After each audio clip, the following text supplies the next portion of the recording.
Welcome, ladies and gentlemen, to the Pixel Play Podcast, your weekly podcast where we get together to discuss all the news, rumors, and discussions going on in the video game world.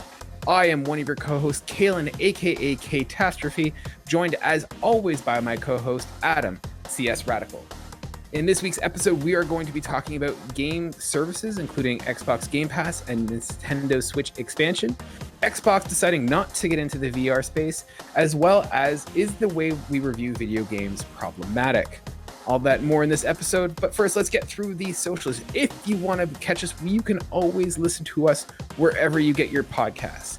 If you want to see our lovely faces as you listen to us, you can find us on YouTube by searching for Pixel Play Podcast, Pixel Play all one word, and you can always get in touch with us by emailing us at pixelplaypodcast@gmail.com or by finding us on the socials, looking for Pixel Play Cast, both on Instagram and Twitter. And feel free to join us in the Discord. We have a Discord chat now where fans are getting together to talk with us and each other about what's going on in video games. And we'd love to have you there. Adam, we've got a jam-packed week this week.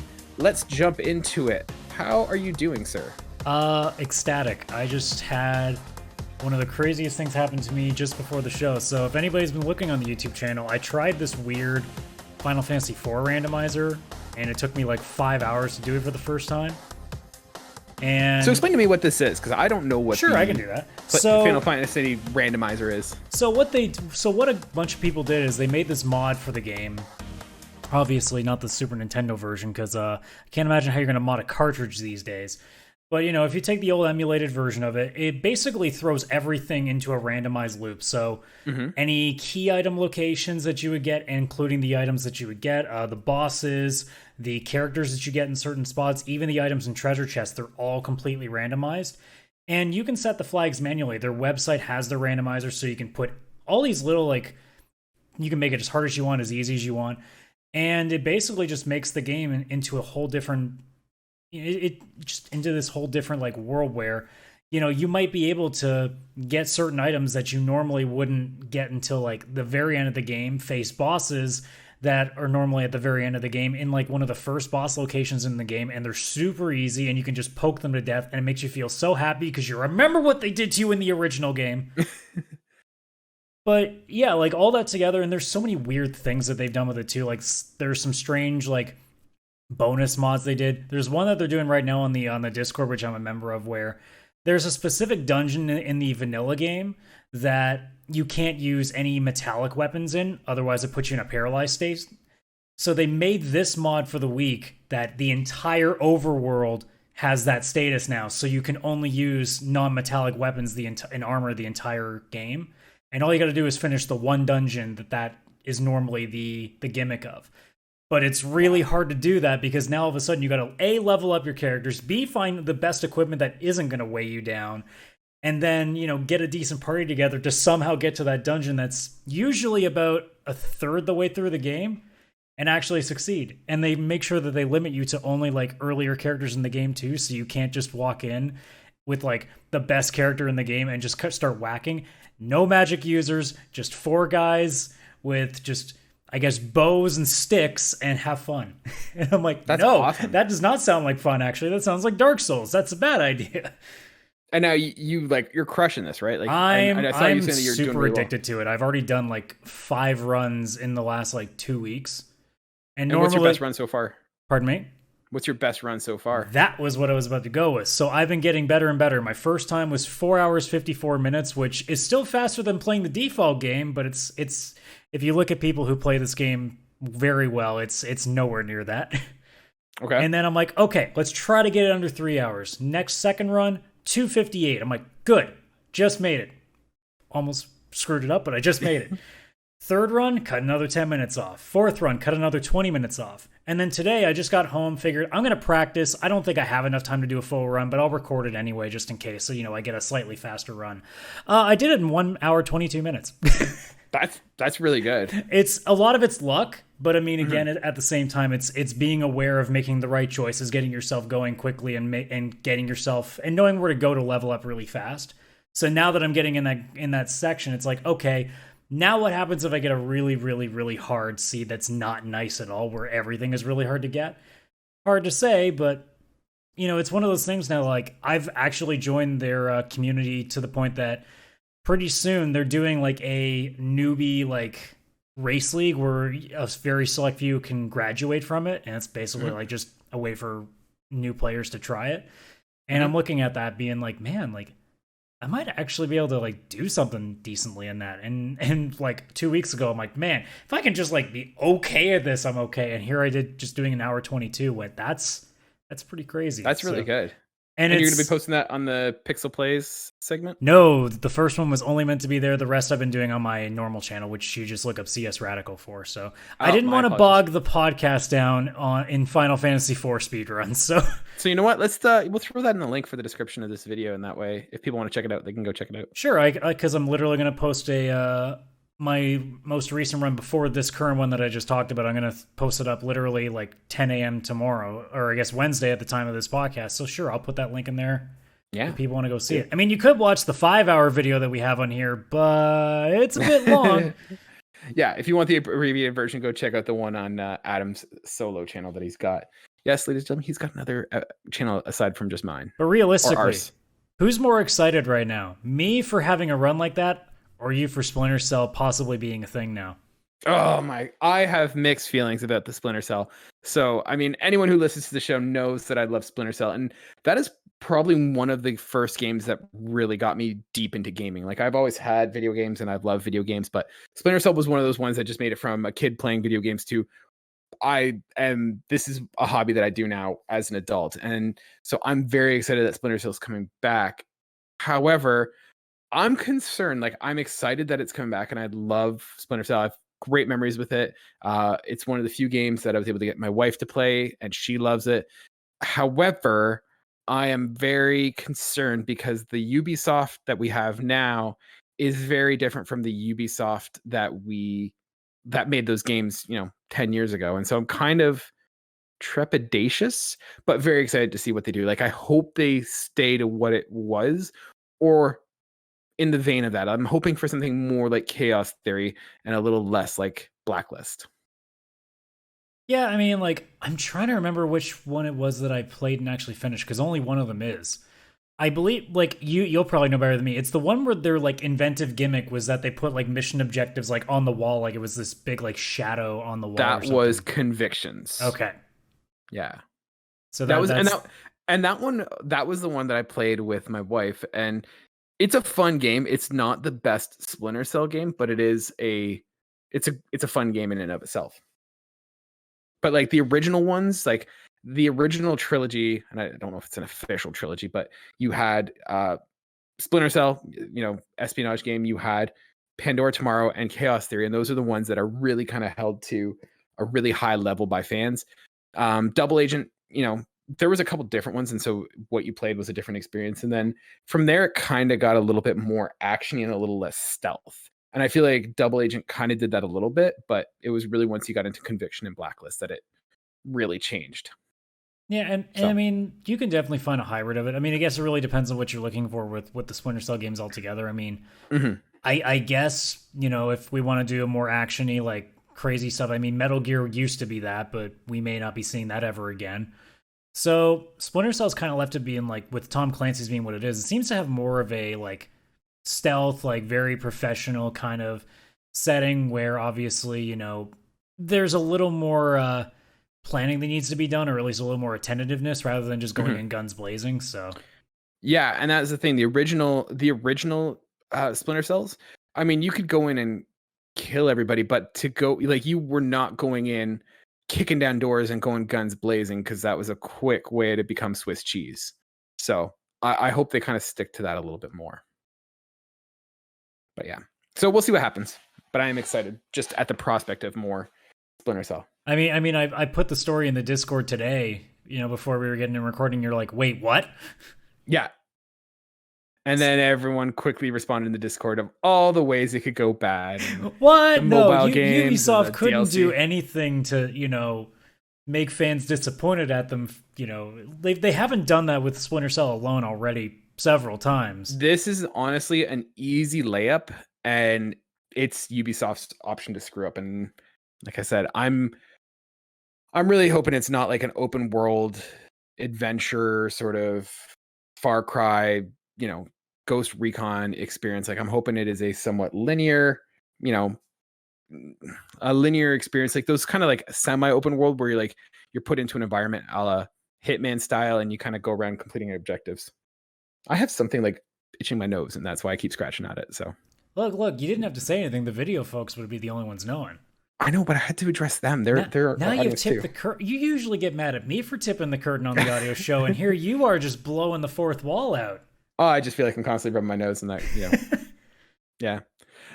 Seeing as we're completely off track, let's get back to it, ladies and gentlemen. So the first story of the day, we're going to be talking about game services. So there's actually two stories this week. One related to Xbox Game Pass and one related to Nintendo Switch Online. So this is coming from Axios and Stephen Totillo. Xbox Game Pass subscriptions miss Microsoft's target. So subscriber growth for Microsoft's signature game service, Xbox Game Pass, was slower than the company hoped for in the past year, according to new financial filings. Why it matters, Xbox Game Pass is often touted as the best deal in gaming, and its subscriber count is a shorthand measure of Microsoft's gaming success. By the numbers, for the 12 months that ended June 30th, Xbox Game Pass subscriber growth was up 37%, but the company had set a 48% growth goal. In the company's prior fiscal year, which ran from mid-2019 through to mid-2020, Game Pass subs were up 86%, exceeding a target of 71%. So for those who just wanted the actual subscriber count, that's the catch. Microsoft hasn't been sharing them lately. The most recent confirmed figure is 18 million as of January. The service costs $10 a month for console and PC players, or $15 a month for a combo. So long and short of it, one of the interesting things that they talk about here is that the growth of Xbox is one of the few performance goals for top executives, including CEO Satya Nadella. And it's the only pure gaming metric listed in the exec's payment plan and sits alongside the other priority targets, including number of LinkedIn sessions and usage of Microsoft Teams. So Xbox Game Pass still having exceptional growth, but is not meeting Xbox targets. And I'm going to go into the Nintendo one and then we'll come back to both of these and we can kind of have a larger discussion. So we talked about this a couple weeks ago, Nintendo announcing their expansion pack membership for the Nintendo Switch Online. And so this is coming from Matt Ville at Collider. So Nintendo announces release date and pricing for Switch Online plus expansion pack membership that lets you play classic games. So not going to go through here. It's going to go real quick. Nintendo has announced the release date and pricing for their upcoming online membership plan called Nintendo Switch Online plus expansion pack. The new membership plan is broken down into two versions like the regular Nintendo Switch Online: individual membership and family membership, which holds up to 8 accounts. The individual Nintendo Switch Online plus expansion pack will cost $49.99, and the Family Switch Online expansion pack will cost $79.99. Not going to go too much into this. Long and short, you're going to be able to play a select amount of N64 and Genesis games, along with all the regular benefits of Switch Online. Adam, just overall on a surface, do gamers want these games as like these game services and game subscription memberships? I mean, it's an interesting tale of two expansions, isn't it? Or two subscriptions. You got one that people seem to really enjoy and seems to be well worth its money, and the company's mad because they didn't do enough. And then you have another one which people were really liking the price of, maybe could have done a little bit better, and all in terms of Nintendo seems to be happy with where it's been. And then they decide to completely screw up the value of it and mess up with everybody, and now they're in the doghouse currently for it. I think anyone is really interested in a subscription service because, look at what Game Pass for PC has done. Like, for those who don't even own an Xbox, you have an amazing selection of games that you normally would have to pay, for an extra console. Assuming you have a PC that can play these games, or even if you have a decent enough internet that xCloud can cover most of it, you can play a lot of games that would normally you'd have to pay $60, $70, $80 for, on top of, at least $300, $400, $500, $600 for the console.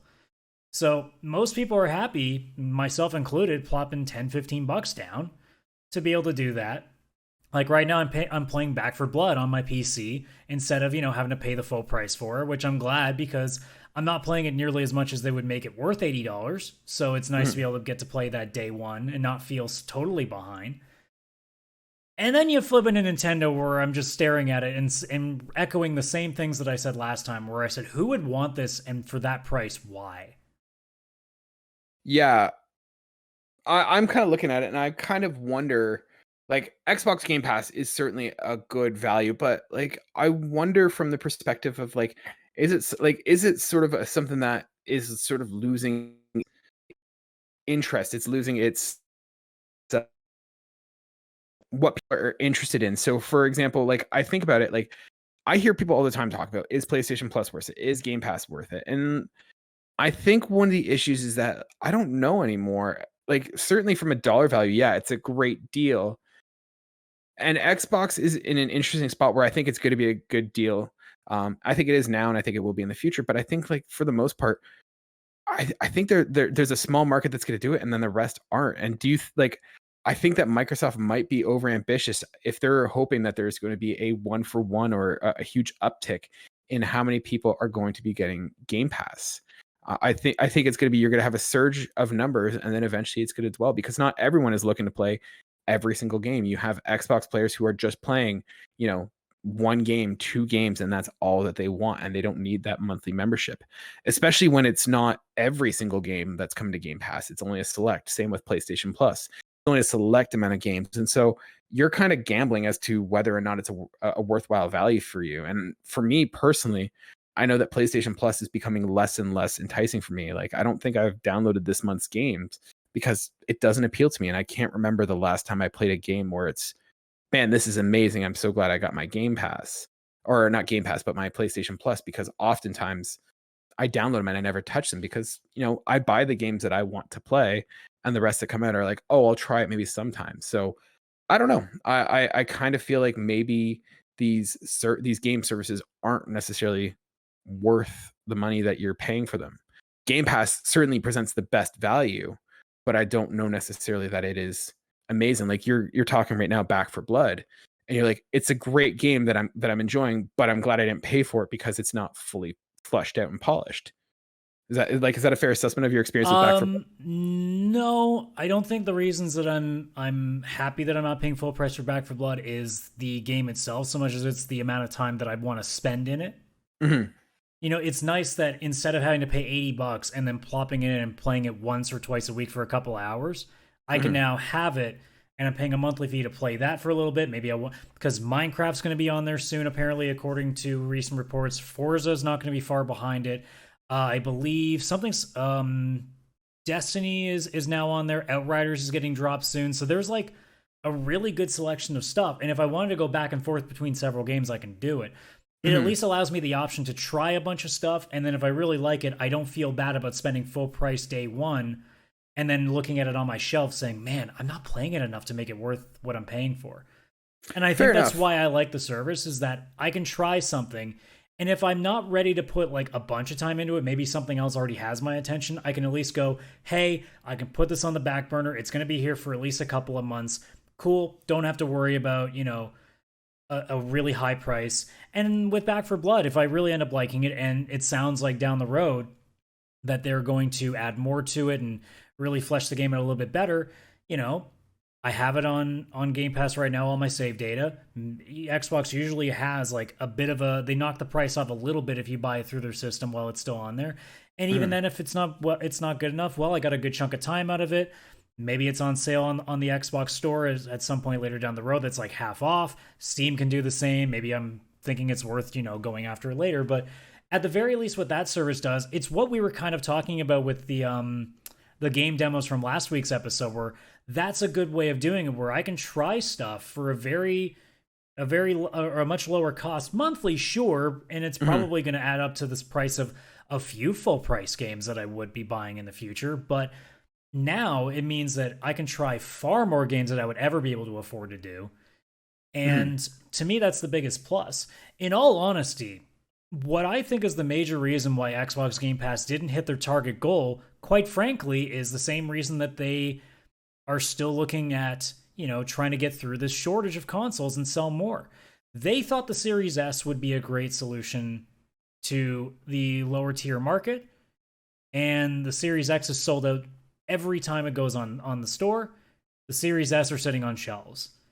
Your Game Pass subscriptions will go up if you have more people owning consoles. And because not as many people are owning the Series S, they're losing money on potential subscribers because those consoles are sitting on the shelf. Quite frankly, if they did the PlayStation model and just had a discless Series X, I think we're looking at them hitting their goal, or certainly very, very close to doing so. Yeah, it's funny. I feel like Xbox was the one that would have benefited most from doing a discless console. I really think that, Game Pass is going to probably be their future. And I've talked about this in previous episodes, like I worry about what Game Pass does for the health of the development industry. I mean, it works for Microsoft in their camp of building building their games and just having that trickle in effect, but for other developers, like, it cannibalizes their sales, and I wonder on the back end how much they're making, and if it's worthwhile for them to give up those sales on Xbox and theoretically PS5 to have it on Game Pass. So I mean, we would assume that somewhere down the line, if it really is a situation where developers feel like they're losing a lot of money, someone will eventually talk. Because believe me, we're Sony ponies over here. The PlayStation Reddit threads or on Twitter or wherever else on the internet would absolutely love to post and talk about a developer coming clean and saying, hey, Xbox Game Pass is not worth it for us. As soon as those stories happen, we'll know. Yeah. Because Sony fans will parade that left and right. Not me, because I want Game Pass to be as good as it is. I want Switch Online to be as good as it is, but that certainly isn't happening right now, which we'll get into very, very shortly. Yeah. But when we find it, or if not when, if we do find out that Game Pass isn't a great deal for anybody not under the Microsoft banner, we'll know pretty soon, because eventually someone's going to croak, because everything leaks out online. It's just a matter of, is that happening? And if it is, well, we'll know soon. And if it's not, well, then it's mostly because they're all getting paid by Microsoft, so they don't care because the money's coming through regardless. Yeah. So, yeah, and I'm once again not trying to crap on Game Pass. It certainly, I think, is the best value in the industry. I just, like I said, I don't know. I'm sure I'm probably just being a Sony fanboy at this point, but for me, I just kind of curious, like, what it does for the industry, and I hope it does well. Like I said, I'm always a fan of. I mean, in all honesty, at this point, I could care less what happens to the industry, because Sony or Microsoft's got the money that they can just pay it off if they have to. True. I mean, as a customer, that's why I'm loving it. And, with anybody else who has a really good month on PlayStation Plus, you don't really care what it does for the industry. If a game goes free, you don't care because you just got that game you really wanted for free. For me, I got Back 4 Blood for what, $15-$20 for potentially 2, 3, 6 months. Who knows? Yeah, that sounds like a deal to me. I'll take it. I'll deal with the consequences later. If Game Pass suddenly goes away, well, I guess I'm done playing Xbox games on my PC for a little while. Oh no, I guess I'll go back to the thing I've been doing my entire life before that. So, see, I'm apparently an old man, and I love my video game collections. I love having that collection of games that I own that are mine. And is it rational? No. Does that make sense? No. Is it the future? Probably not. Like, I am a relic and an old man, but that's just. I'm not gonna lie. I partially regret getting the disc version of the PS5 only because I really haven't bought a lot of discs since. But I got it in the odd case that, you know what, I'll pay a little bit extra, and if Amazon or somebody else just happens to have a disc copy on sale, then it just saves me the trouble having to wait for it to be on a sale and just be ready for it at that point. If I'm just really interested in the disc, I can just grab it there. But it gives me more options. See, I love I was adamant that I was getting a disc version, and it's just because I can now go and get games wherever. So I got Watchdog Legion and I got Immortals Phoenix Rising cheaper than it was on PlayStation Network. I got Deathloop for free, and I say free because I got it for I used my rewards points with one of our local shops here. So it's just I have that ability that I can shop around and I can leverage deals and that's what it was for me. It was just the versatility of being able to have the choice if there was a better deal elsewhere. Otherwise, if you get the digital, which one of my buddies did, actually the guy who I bought the disc version off of, because he ended up getting one of each. It ended up just being a case where he doesn't mind because he's got a PC, he's got plenty of stuff he can do there, and he can wait. Like, it doesn't mean much to him. And the same goes for me. If I really had to, I can wait for it to go on sale on PlayStation. There are so many other things I can do, but it is nice to have the choice. So I'm not complaining either way. Speaking of having choice, choosing, that's a fantastic segue. Good job, me. High five. Talking about making choices on purchasing Nintendo Switch expansion. So let's switch over and let's rake Nintendo through the coals, Adam, because I know exactly how you feel about this. And I think you called this in terms of the price. If I did, I'm going to assume that I'm right, regardless of whether I did or not, because, you know, I did say that I was worried that they were gonna charge a pretty stupid price for it. Yeah. So in terms of like, just go. I know exactly where you're gonna. I don't need to load you up with a question. Just go. I just have two things to bring up. So I've got two lists that I want to pull up for you here. So I want to pull up the this collection of games that you can also pay a yearly fee for. You know, it's I mean, technically you got to pay a monthly fee for it, and it does add up over time. It's called the PlayStation Plus, you know? And you know, Nintendo's like, "Hey, if you give us $50 a year, you know, you can get this collection of N64 and Sega games." I'd like to bring you to the attention of the PlayStation Plus collection, where for the monthly fee or yearly fee, depending on how you get your subscription played, you get access all time to this collection of games: Batman Arkham Knight, Battlefield 1, Bloodborne, Call of Duty Black Ops 3 Zombies. I'll keep going, but you would notice that these games are not 30 years old. So there's one. And then I like to bring up another list, which is a game that you can buy on Switch currently. I don't know if it's Canadian or US, because I'm not sure if it adapted based on my region. But it's called the Sega Genesis Classic Collection, or the Sega Genesis Classics. And that thing includes over 50 games, some of them including Alex Kidd, Altered Beast, Columns, Dr. Robotnik's Mean Bean Machine, 3 Golden Axes, 3 Phantasy Star, 2 Shining Forces, 4 different Sonic games, 3 Streets of Rage. You get my point here. For $30 extra, sure, you're getting an Animal Crossing DLC, but it's DLC that just costs you $25 one time, not yearly. And then a bunch of emulated games that shouldn't have cost you more than $5 extra on top of it. And here we are with $30. If you pay more than 1 year of this, even if you're an Animal Crossing player, this is the biggest ripoff I have seen in a long time. Flat out. I agree. I think Nintendo had a sweet spot. Like, it wasn't impressive, it wasn't amazing what you were getting, but it was affordable. It was $20 a year. And I think that was the sweet spot of, is it the best service out there? No, but I can pay it as a secondary fee. Like, it's not killing me to do that. You know, it's $20. And now to go to $50 a month, you're now basically in the same realm and space as PlayStation Plus and Xbox Live Gold, which I think that, like, you're now in the big realm and you are getting far better bang for your buck for those games. You're not getting some 30-year-old games. And I think Nintendo really made a mistake in terms of making this so expensive. And to them thinking that, oh, we'll package it with Animal Crossing and we'll assume our customer base is so stupid that they'll look at that and be like, oh, that's a deal. I already wanted that DLC and I get some emulated games, until you realize, wait, that's what they're going to charge the following year after that. And what are they going to do? Say, oh, the next Animal Crossing DLC will throw with it. At what point does a gamer go, okay, like, you're literally giving me nothing. You haven't made the infrastructure of the online service any better. The party system still doesn't exist there. You still have this absolutely antiquated friend code system. You have all these things that people have been asking for since the Wii U, if not even the Wii. You still haven't done it. And you're expecting people to pay more just because you happen to throw a couple of games that you can, let's be honest, pirate for free. Not that we advocate that. No, but you can do that. And if it's just a little bit of extra on top, you get a DLC to a game that you may not even own. Yeah. I read somewhere that the price is a result, or could be a result, of licensing issues. And if that's the case, I mean, to which I say, then just drop the idea. Yeah. Nintendo, for me, I see Nintendo serving two purposes. Nintendo Switch has two purposes. It is either a family console, in which case, it's pretty premium price for a family console.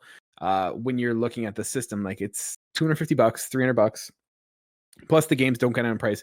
And now this family pass is $50 on top of that.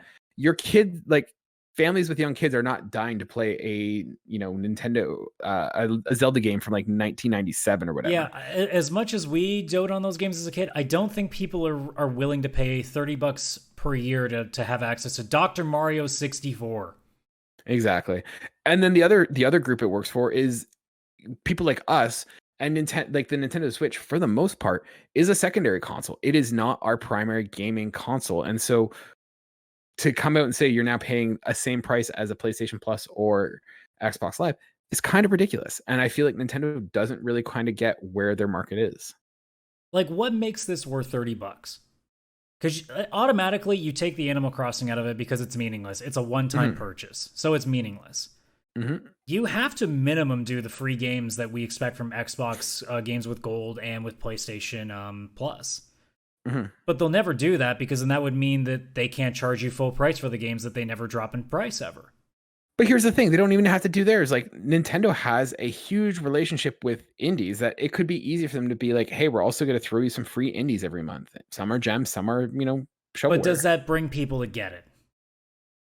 It adds, if you're going to come at the $49.99 price, you got to bring more than just, hey, here are 12 old games. Well, okay, we can make the case that it's worth a 50, but is it going to make people want to pay the 50? That's the real question, right? Yeah. Because I mean, look, it's obviously an older game, but Mortal Kombat X is going to certainly bring more people to get a PlayStation Plus subscription than some indie game that 95, like, no offense to all indie developers, and I think we've said this before, but no offense, but 95% of gamers aren't going to know what that game is.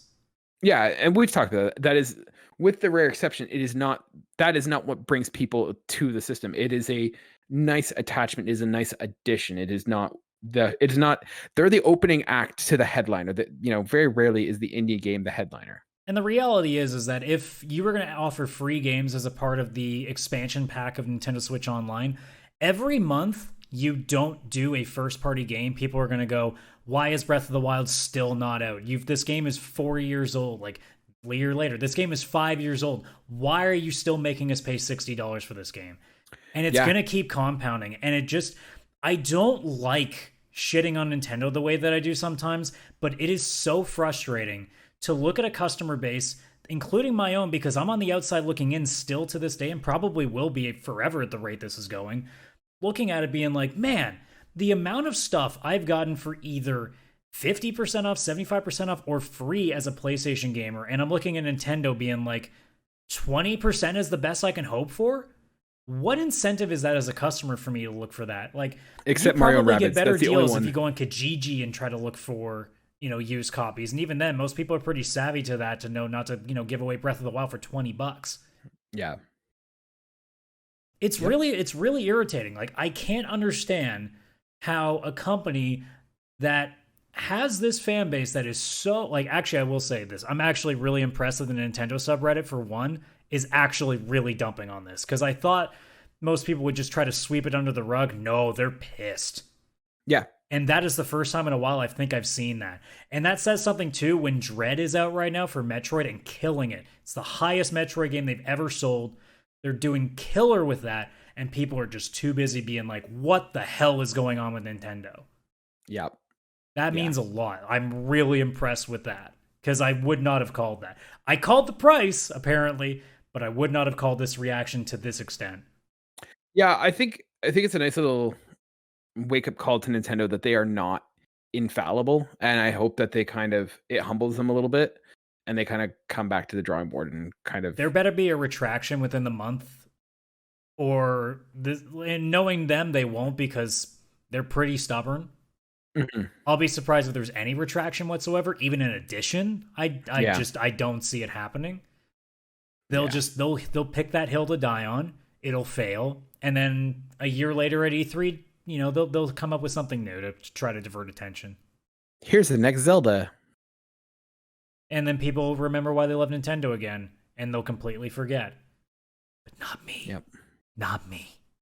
No. Like a fox. Adam never forgets. Uh, let's pivot over now. Sticking with Xbox, going back to Xbox. Got a little article here from Video Game Chronicle. This is coming from Chris Scullion. Xbox is staying out of the VR hardware space, says Spencer. So during a discussion as part of the Wall Street Journal's Wall Street Journal Tech Live event, Spencer was asked by a viewer whether Xbox was content to leave VR as a differentiator between it and PlayStation and whether there were risks to doing so. Spencer replied that by stating that while he admired the work going on in the immersive technology sphere, there's still no interest in making a VR headset for Xbox, and software remains its focus. He said, I think that's where we think about immersion. We think about mixed reality, virtual reality. I'll even take it to a metaverse, which seems to be a buzzword of the day now, Spencer replied. We're big believers in that software platform and devices that will enable that. Absolutely. But we're focused a lot more on the software side of that right now. When I think about immersive worlds and I think about the connection of a player and community, that's something that's very high on our investment list. I think the devices that are out there now, we stay connected with a lot of players that are out there. With people building hardware, a lot of that happens on Windows, and we experiment and talk to a lot of the partners that are there. I think that the hardware innovation that's happening is great and it's an important enabler. But right now, I'm deciding to stay more in the software side of that enablement. I believe it will scale better in the long run.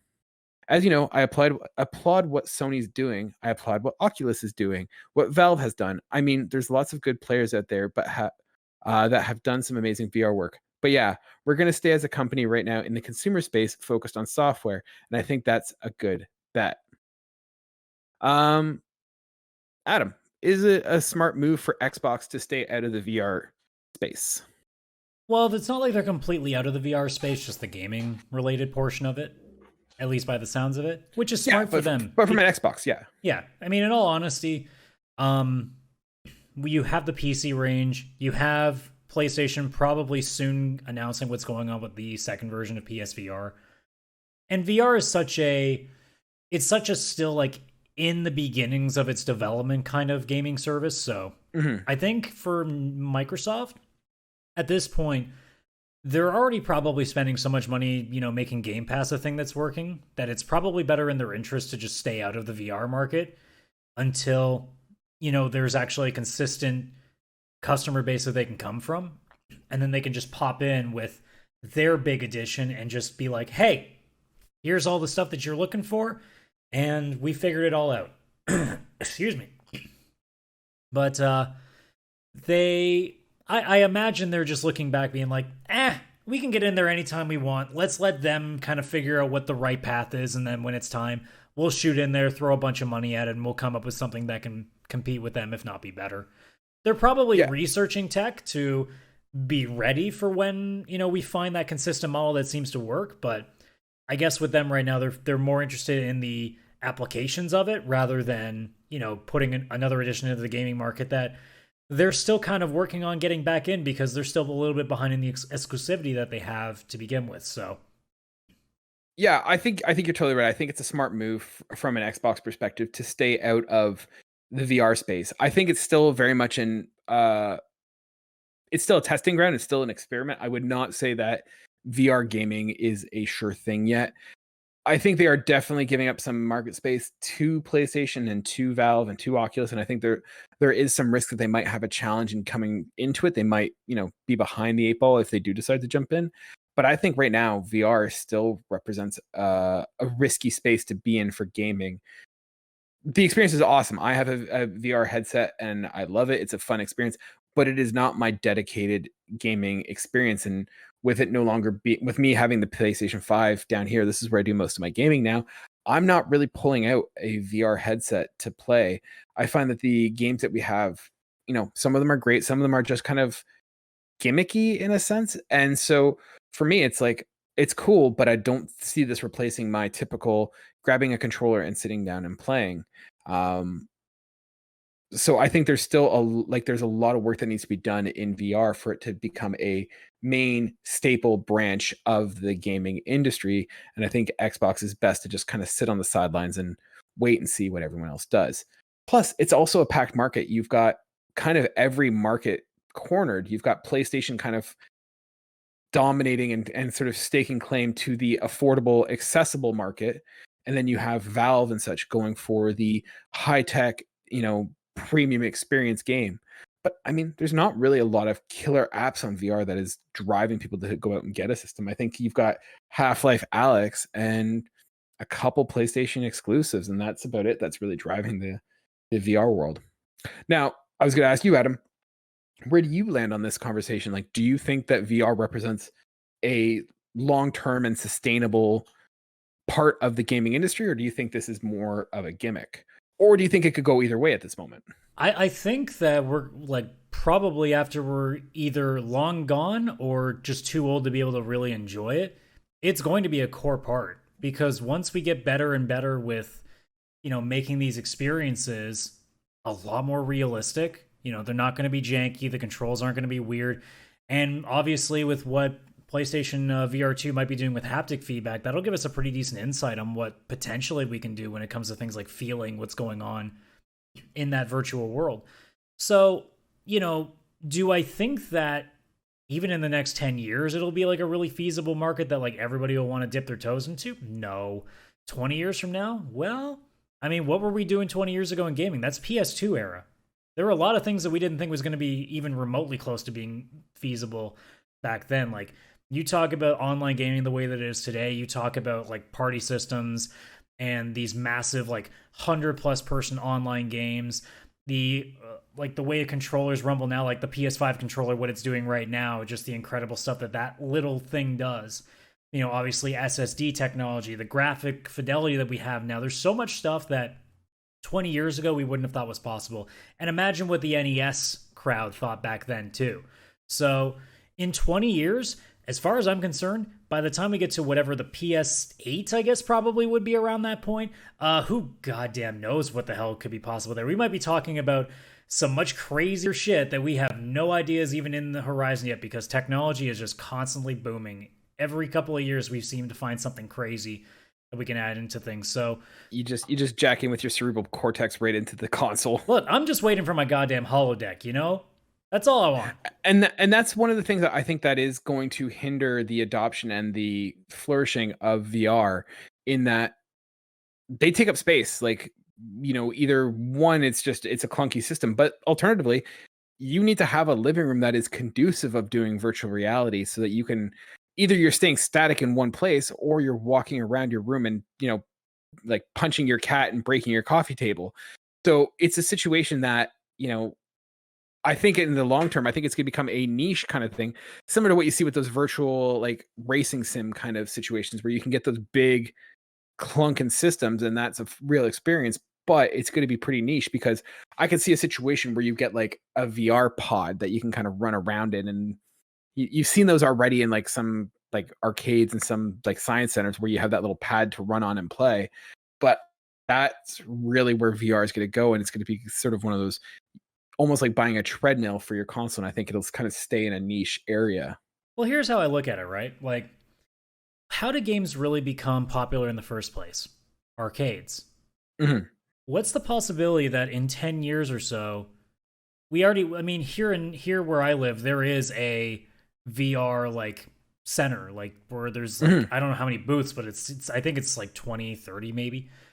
Where do we go eventually where it can become like a feasible venture to have, in the same vein that you have like gyms, you have these VR huts where people can do like, especially with AR technology, because that's also going to be a very interesting look on what gaming can become too if AR starts becoming a much bigger thing as well. You could feasibly have, for the next 20, 30 years, the arcade now being replaced in our present day by all these virtual reality hubs, until it's cheap enough, the technology is there, and the spacing is there that we can make this into a household thing. Who knows what that looks like in 30, 40 years? It could be that the bedroom that I'm in right now with all my gaming room is like this completely like padded room where all these like little AR or like infrared filters are going through the room and kind of read every movement that you are, and they're all adaptable screens that you can show you all the stuff around you, and you have these options, and that can be built into every home, because it doesn't have to just be limited to gaming. It could be something like, this is your Zen, like it can be your Zen room, or you want to sit down and watch the news and you can actually be there in person seeing what's going on out there. Like, there's so much applicability that we could possibly not fathom. that this could be something that somewhere in the future, it could be literally as normal as what we do today in gaming. So when you ask the question, like, is this something that it's going to be a big thing in the industry? I think yes. It's just a matter of how, because it may not be what we even expect it to be in the next 10 years. The headsets that we run right now with the VR or the Oculus or whatever else, that may not even be close to what it actually ends up being in 20, 30 years, depending on where technology leans. Yeah, I think you're right. Like I should never bet on technology because the way that an exponential development that we have, it's bound to grow beyond what I'm imagining at this point. We are this close to being able to go into space, like any random one of us. Really, Shatner the only thing that got to do it. We are so close.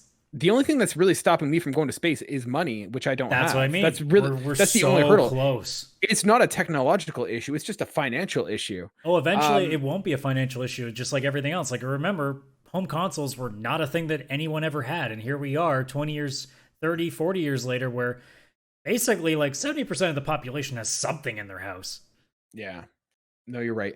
I think the biggest hurdle is just going to be the movement and the space. I think that is the hang up. And I really hope that with and I'm surprised that they never did this before, and I'm hoping with the PSVR 2 that the controller is going to have a analog stick. And if it has an analog stick, I think the early thing showed that it didn't it? Unless I'm mixing maybe up the imagery. Let's take a quick look. Yeah, let's both research this. Because the controller was recently put out, and yeah, it does. Yep. Oh, in that case, that's going to be a huge game changer for VR because both the Ring hand. Now I completely remember. Yeah, they both have analog sticks, so it really is going to feel almost like a, having like an actual controller in your hands. Then I think that is going to be a definite game changer for VR. So, yeah. So like in this like current generation, we're really going to see like if the games are going to be the big part that matters now. Because, like, the technology is always going to get better, but can we make the games worth playing in VR more than, like, as a gimmick? Because, sure, I'm sure games like, like Moss or Astrobot VR, things like that, or even, like, a Borderlands 2 VR or Skyrim or whatever, I'm sure they're, like, cool experiences, but would you want to play that the entire time as that's your only way of playing? Or would you rather just kind of chill on your couch or at your gaming chair with your monitor and with your controller, just taking it easy? That's going to be the thing, is like we got to start having games that make you want to use that service over anything else. Well, I think one of the things is that we're at a point where we're trying to apply what we know of games and what we think of games to a new system. And I think this is exactly what happened back in the N64 and PS1 era. We took what we thought was gaming, 1 or 2D sort of side scrolling. And then you had things like Crash Bandicoot, which came out and kind of said, okay, well, how does that look in a 3D space? But they were still looking at it from a 2D former perspective. And I think we're looking at VR gaming as, okay, well, here's what video games are. How do we translate that to VR? Whereas what we should be looking at is, how do we make games with what VR offers? In all honesty, like, this is the perfect time for people to just do whatever the hell they want. Developers, if you're working on VR games, stop just trying to do first-person shooters, for God's sakes. Try to go out of your comfort zone. Try to make something crazy, because it's the only way that we're going to truly figure out how this is going to work. Yeah. Which makes me say, Kojima, get on it. You're probably the savior in this. Kojima would totally crush it. All right, let's shift over to our last story. And this was just an interesting thought piece coming out of the Washington Post. This came from an article by Mikhail Klementov, and he wrote, the video game review process is broken. It's bad for readers, writers, and games. And so this was kind of him talking about his experience reviewing Far Cry 6. And so he was talking that, with a lot of situations, there's an issue in terms of how much time you have to experience the game. So I'm just gonna read some snippets of it. It's a great article. I recommend, reading the entire thing. But I'll just give you some snippets. So he kind of talks about first, what is the point of review? He says that's some task. Different reviewers approach it in different ways. Though in writing about video games, there are two main schools of thought. Some writers attempt to give readers a broad picture, weighing a title's gameplay, story, stability, features, or lack thereof, and a number of hours a player could foreseeably invest in the game. Here we return to the language of spending time. Others endeavor to enlighten readers, unlocking new or instructive ways to understand a game. but both these approaches are hurt by the way video game reviews are done these days. So he talks about so he says, in advance of a game's release, media outlets are usually granted early access to the title alongside an embargo agreement, which, if agreed to, specifies when an outlet can publish its coverage. Embargoes can also delineate what details are off limits. Some developers, for example, will request plot twists and endgame content to be kept out of reviews. But even as games have ballooned in size, taking progressively more time to beat, those timing restrictions haven't necessarily grown to accommodate. So he kind of talks about his experience of playing Far Cry 6 in a more traditional way that you and I might play a video game, with other responsibilities and things that take our time, versus a coworker who just stuck his nose and just played through one of the games that he was reviewing. So, playing Deathloop for 3.5 days to kind of get it all done. So he says, as a result of kind of burning yourself out, as a result, the overwhelming majority of video game reviews are written in a burst, immediately following a marathon session with the game. For every prestige 5,000 word review that lands a week after a game's release, 25 more are cobbled together in a frenzy with the goal of hitting the embargo date, which is the same for every outlet. Vanishingly few reviewers command an audience that will treat their work as appointment reading. As such, most writers are at the mercy of the Google search engine and time their work to the peaks at which people are seeking out reviews. Take an extra day to polish your prose, and you've given up page views to your competitors. Google search engine takes a lot of factors into account, but I doubt it has any perspective on the artfulness of a much agonized over introductory paragraph. Does that approach benefit anyone? A cynical writer might say it serves a game's PR apparatus. In some cases, this compressed schedule leaves reviewers too rosy an outlook on a title, especially titles that have the benefit of polish or whose astonishing qualities require little unpacking. But everyone else ends up worse off. The current regime is bad for writers crunching under a deadline, not to mention the harassment they might get if they get something wrong. And it's bad for readers too if the reviews they turn to are written by someone who's playing a completely different pace, whose objective is to get through the game rather than enjoy it. Adam, what do you think? Is the way that we review games problematic? In every possible term, yes. They're Okay. most reviews, I do not read them. Literally most of the time. And the same goes for even film reviews in a way, but gaming reviews, it's the worst of the worst. I literally just see what the aggregates are just to get a sense of where most people are at. And after that, it's okay, I'll take a look somewhere down the line. If it's something that I'm curious about, I'll see where it is. As long as it's over a 65 on Metacritic, my brain's okay, somebody likes it. It's probably not the worst thing that's ever existed. I'll take a look at it somewhere down the road, and maybe, I'll see what the sale price is. Here's a great case, Deathloop, a game that I was kind of on the fence on, but not really sure. Because it's gotten such high praise, I'm probably more likely to pick it up around the 30% sale mark rather than 50, 60 plus more.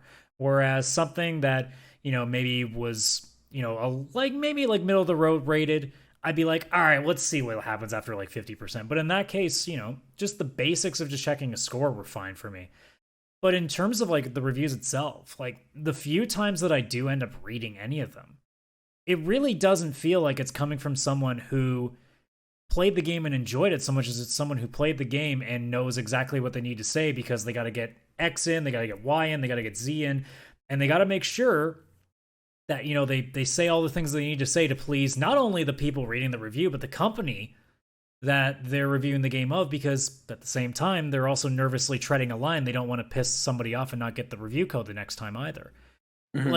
If I could spend a whole episode of this show just talking about all the little intricacies about game reviews that I don't like, the core of it, quite frankly, is this very thing, is that people rush these things out because they have to be first. That's the biggest one. So you're not getting a proper review because it may be somebody making shit up because he didn't have finished the game because there isn't nearly enough time, and they're just going to bullshit like they did, and that's going to give you a haphazard idea of what's going on. Or they're just going to gloss over a few things that are important, like bugs and stuff, because all they want to do is A, be first, and B, be the one that gets the right rating. Because if it really is a stinker, they want to be the first ones to tell you how bad it is. And if it's even remotely good, they want to tell you how good it is, so you'll go out and buy it, and that pleases everybody. Yeah, I think for me, I think it's not that crystal, it's not that clear in terms of that's completely problematic. For me, I don't look at a game review as them deciding for me whether or not I should play a game. I'm coming in with an already certain level of, am I interested in playing this game? And it sometimes sways me. I think for me, what the purpose of a review is to generally tell me, not necessarily is the game good or bad, but rather just what is the experience. So it's not saying this game is worth playing or this game is not worth playing, but here are the problems, here are the things I liked, here are the things I did not like about the game. Doesn't necessarily have to mean that the game is fully completed, but just, is it functioning? Like, are there technical glitches and issues? Is the gameplay fun? Is the story engaging? Like, it doesn't need to tell me emphatically yes or no, black or white, red or green, but it sort of gives me an idea that I can go in and say, okay, this is what the experience is. Is this what I want to spend my money on? And so I think maybe how we review it, it does not need to be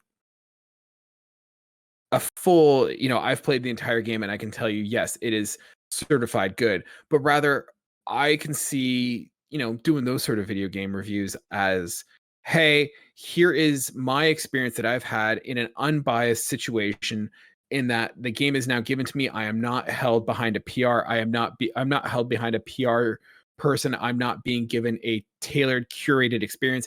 Here is the raw game. Here is my experience with it. Almost more of like an in review style, where early impressions kind of, I've had the game, I've played it for X amount of hours. Here's what I can tell you so far. Barring any sort of crazy changes at the end, I can generally get a sense of a game and whether I like it and whether it's good. Within 5-6 hours of a game, you can kind of see if it's interesting. And I think for me, that's what those sort of first time reviews are. I mean, we've got a different way of approaching our reviews. Like, we review games, we always joke around, on our own time and on our own dime. So we're not beholden to any sort of marketing or goodwill towards a publisher. We're reviewing the games that interest us and the ones that we are playing and that we've completed. Does it get us the most views? Hell no. Like, I'm going to probably beat Deathloop, knock on wood, probably in the next couple of weeks. But by that point, most people are already going to know whether they're going to buy it or not. However, there might be some gems that coming down the road that I might go back to and say, is this game worth my money once it goes on sale? And that's when you get the more in-depth deep dives.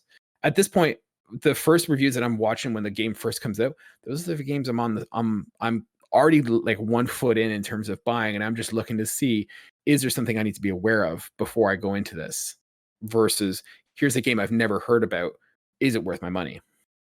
I think the biggest thing that drives me crazy is that there is this hesitancy to do what you just said, an early impressions review. Mm-hmm. Everything has to be like, this is the review. And I don't know if this is from gamers or if this is from the journalism industry itself. I don't know who's pulling the line. It could be both. But like, mm-hmm. I would much more want to review day one of, let's say, Cyberpunk, because mm-hmm. we haven't shit on them in a while.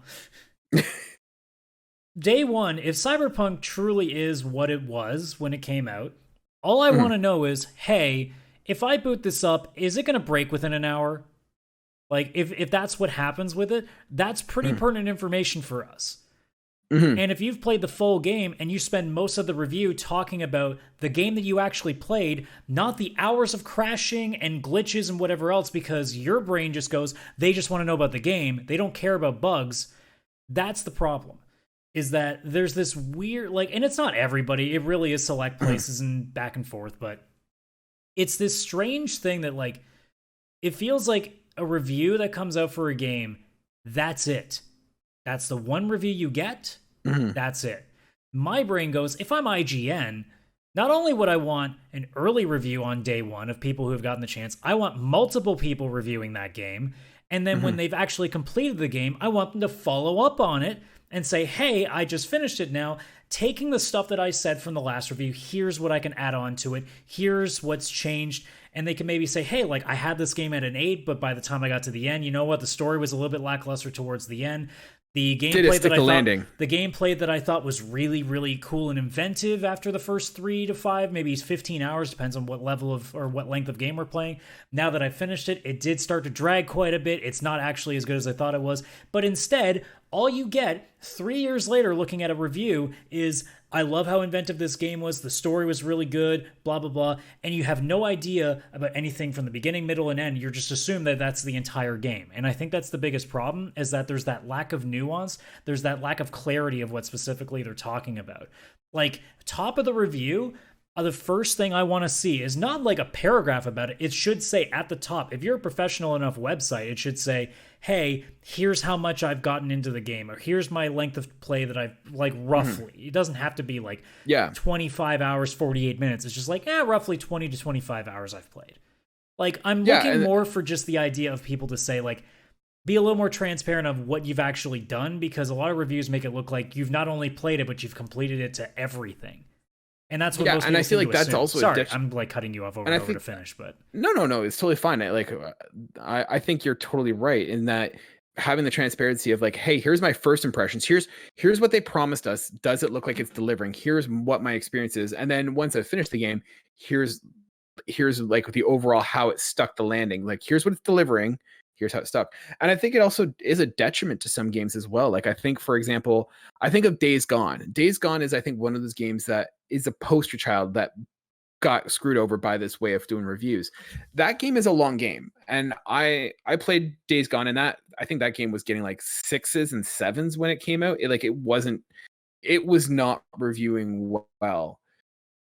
And I think it's because of the way that the game was set up. Like, it is a long game. And even the way I played it, like as a general consumer who has a job and a family and things to do, I at times felt that was dragging on, and I could not imagine what it's like to sit there and play it from 8 in the morning until 6 at night. Like, to try and get through that game in marathon sessions would just be a drag. And that's the thing too. And like, if you're rushing the game like that, are you really enjoying it? Yeah, that's the thing. Like, you know, if someone said to you, hey, would you like a piece of chocolate cake? You'd say yes, and you would probably enjoy it. However, if someone said, here is a chocolate cake, you need to eat all of it now and let us know what you think, you're not going to enjoy it. You're going to say that was too much. It was overwhelming. I didn't enjoy it. And so it doesn't reflect how us as consumers, we play games. I mean, for a lot of us, we're not playing every single new game that comes out and beating it within a weekend. Like, you know, we are stewing with it. We are kind of playing it for a long time. And I think that that's not reflective in how our reviewers and critics are playing it. You and I excluded, because we take our time and we review them on them. And I can already hear some of the arguments that people are having, right? Like, because we just mentioned like the playing it like for 10 hours straight, trying to get it done. And I know people are saying, oh, I don't have a problem with that. I can play games for 10 hours straight, not have an issue. Let me ask this follow-up question to those people. Are you playing that game at your own leisure, at your own pace? Because that's not what the journalist is doing. They're playing it because they know they have a time limit. Not only do they have 10 hours to beat this game, but they also still have to write the article up. They have to get it proofread. They might have to make some alterations. And they're thinking already of what they're going to write while they're playing said game. They're not truly enjoying it. They're maybe like at best 75% focused on what they're doing. So like, you versus the journalist are two completely different play sessions, even if it's the same number of hours. They're playing with 5 other things going on in their brain. Not to mention there's probably like stuff their boss is telling them. There's more games they got to do. There's maybe a podcast they got to get set up soon. Maybe there's another article that they've still got to send in that they need to get done by the end of that day too. There's a lot more to it than just me sitting down at my desk and playing Horizon, you know, Forbidden West when it comes out for basically 12 hours as soon as it comes out. There's a big difference there. Yeah. And I think that's kind of, that comes down once again to what we're talking about is, what are you looking for from the review? Are you looking for a quick one that just kind of confirms what you are already thinking, what you already feel about the game? Or are you looking for someone to actually sway you one way or another towards the game? And I think that there's 2 different audiences for those. Well, there's actually a third. The other one is, what's the score? Because that's all I care about. That's true. Which is another problem. But that's nothing the industry can control, because there's just going to be those people that just, they live and die off of 7, 8, and 9s, because apparently there's no other number that exists in the game rating system. 10s are bought and 6s are garbage. Yep. That's literally it. I know plenty of people online that saw Deathloop getting a 10 and went, that's impossible. Their first thought was, are you saying it's as good as Ocarina of Time? And that's where you get into that conversation too of like, there's no right way to review a game either, because there's way too many people that put way too much stock into what it says. When in reality, all that review, like you said, should be to just sway you or at least warn you of what you're walking into. Mm-hmm. Like, the review is not supposed to go, this game is the greatest of all time. This game is supposed to be like, hey, here's some cool things you're going to like about it. Here's a couple of things to look out for. And you know what? Overall, this is a pretty solid game. You guys might really like it. That's what it's supposed to be. But people have turned it into it's the same with like the Game Awards where people take all that stuff like it actually means something. It's like, it's arbitrary, like, scores or rewards to something that realistically, no matter how many reviews you read of it, you may not find the one that's even remotely tailored to you either, because we're all going to have a different view on everything. So like, you turn on IGN and you see so-and-so's review of it, they may not like the same things that you like. They may not treat games the same way you do.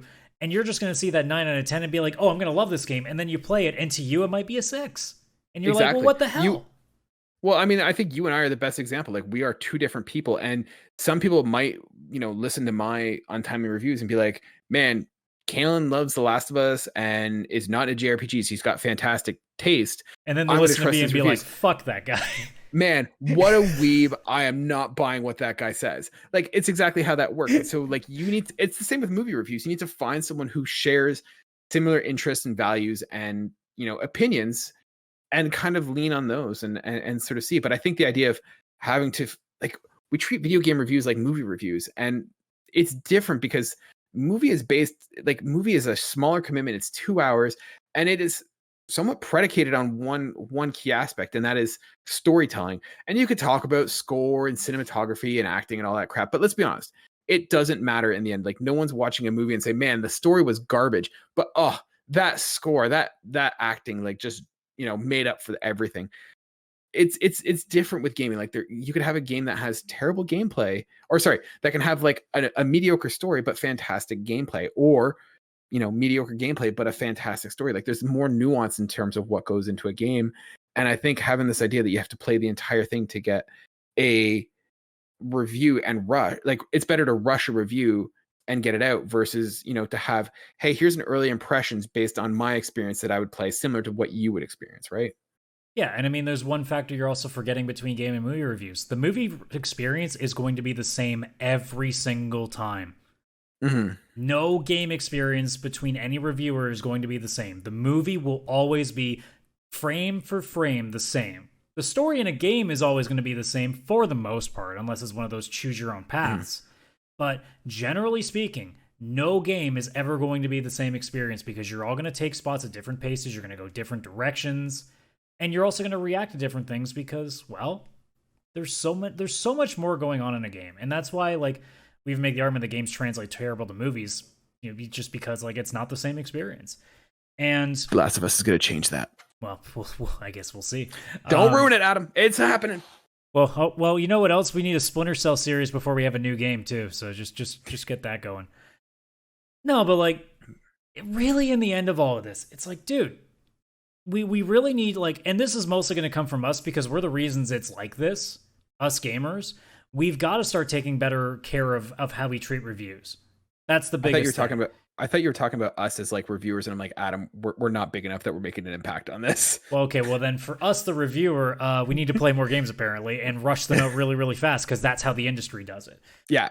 The reality is like, guys, like, we need to start letting these industries know that they can take their time. Not to mention, like, this embargo stuff is pretty hostile as well, because it forces people to have X amount of time to get it out. Mm-hmm. It should just be, guys, either make sure you give a month in advance for people to get the game and get it over with, or here's a great idea. Let's just all get, like, not play it until day one and people actually have to, properly do reviews and stuff. But then again, if there was no early copies, then it would just be an even bigger race. So I guess that doesn't help. So let's give that month. And if it's not ready by then push your goddamn release date back, because here's another hot take. Finish your fucking game before you release it. Cyberpunk. You got it this time. You're good. I did. All right, ladies and gentlemen, I think let's leave it there. Let us know what you think. Do you think that there is an issue in how video games are reviewed? And how can we fix it? What do you think the expectation should be for a successful review? Let us know. If you're listening to us on YouTube, let us know in the comments below. If you're listening to us on the podcast, on your podcast stream, let us know via Twitter or and we're excited to see what you see. But Adam, we'll leave it there. I can feel the blood boiling, and I'm gonna give you a second to cool down. The shirt's not actually red. It's just from all like the blood that's pumped out of my ears. Ladies and gentlemen, that is another episode of the Pixel Play Podcast. If this is your first time joining us, we thank you for joining us. Hope it was good for you. It's good for us. If you're one of our regulars, thank you so much for sticking around with us. We greatly appreciate you guys. If you want to be part of the show, you can always email us at pixelplaypodcast@gmail.com or connect with us via Twitter or Instagram by searching Pixel Playcast. Or if you want to join us on the Discord, feel free to join us there. We are always kind of chatting and getting together with people. So, reach out there. We'd love to have you guys in the Discord. And once again, you can find us on YouTube by searching Pixel Play Podcast, Pixel Play, all one word, or by searching wherever you get your podcasts. I've been your host, Kaylan, aka Ktastrophy, and my host, Adam, CSRadical. Thank you guys so much, and we will see you guys next week. Bye for now.